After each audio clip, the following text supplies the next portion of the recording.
Greetings, my friends. It's good to see you. If you are watching me on YouTube or Facebook, it is probably because the weather is not as good as it could be. Right now, for me, it's Tuesday night.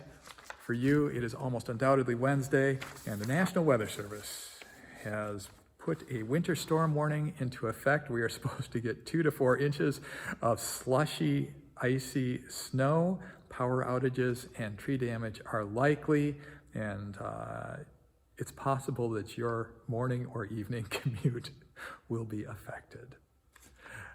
So this could affect our attendance as well, and but I did want to offer at least something for Ash Wednesday. So here's what I got.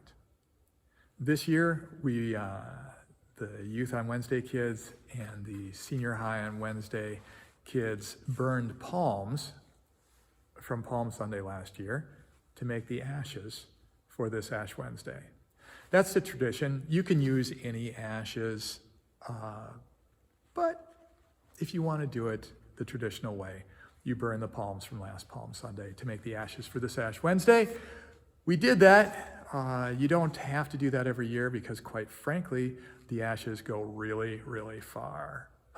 You don't have to do that every year, but it was nice. The kids got to see it done, and we got to play with fire, which is always fun. And but on that subject, the subject of fire, I came across a piece that was talking about prairie fires and these roaring blazes that would race across the prairie, consuming everything in their path. And fire is really, really scary. It does not care what it consumes. And if you are in the path of this, your options are limited and few.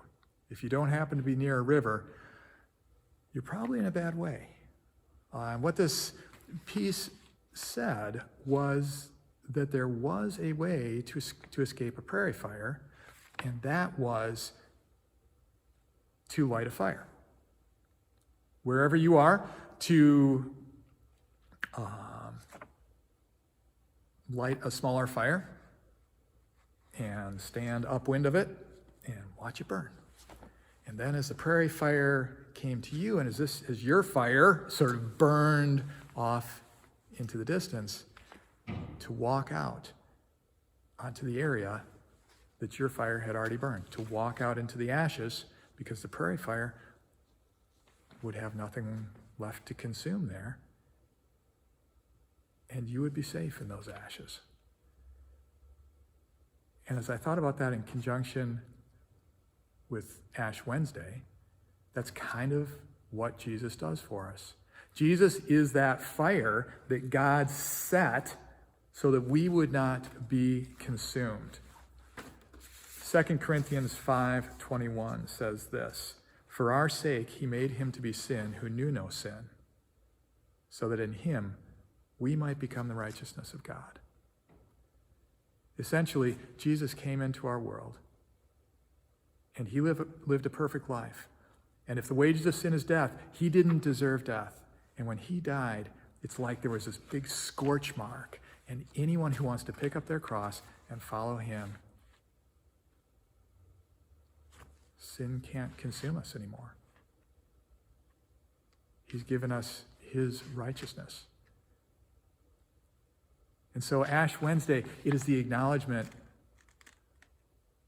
that we need that, and the affirmation that Jesus did that.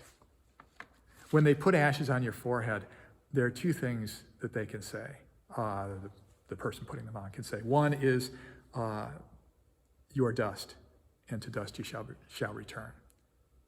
That's our need. Sin separates us from God, and if that's the last word, our end is dust. But the other thing that a person can say when they put ashes on your forehead is what we say here, and that is, you are marked with the cross of Christ from death to life. Because Jesus came and became like that area that's already been burned. And when we cling to him, then we're safe. And so for this Ash Wednesday, I hope that you stay physically safe. If you can make it into church, great. I hope that you do. If the truth be known, I've got some things going on, and my friend Tony could use a visit, and so I'm going to be out there. But we are going to have church, and our council members are going to be here to put ashes on your forehead, and we're going to have music and readings, and it's going to be a very, very inspirational service. I hope you can make it, or at least watch it online. But I also hope you stay safe, physically and spiritually. And so for physical safety, do what you got to in the snow. For spiritual safety, cling to Jesus. You have been marked with the cross of Christ, from death to life. Amen.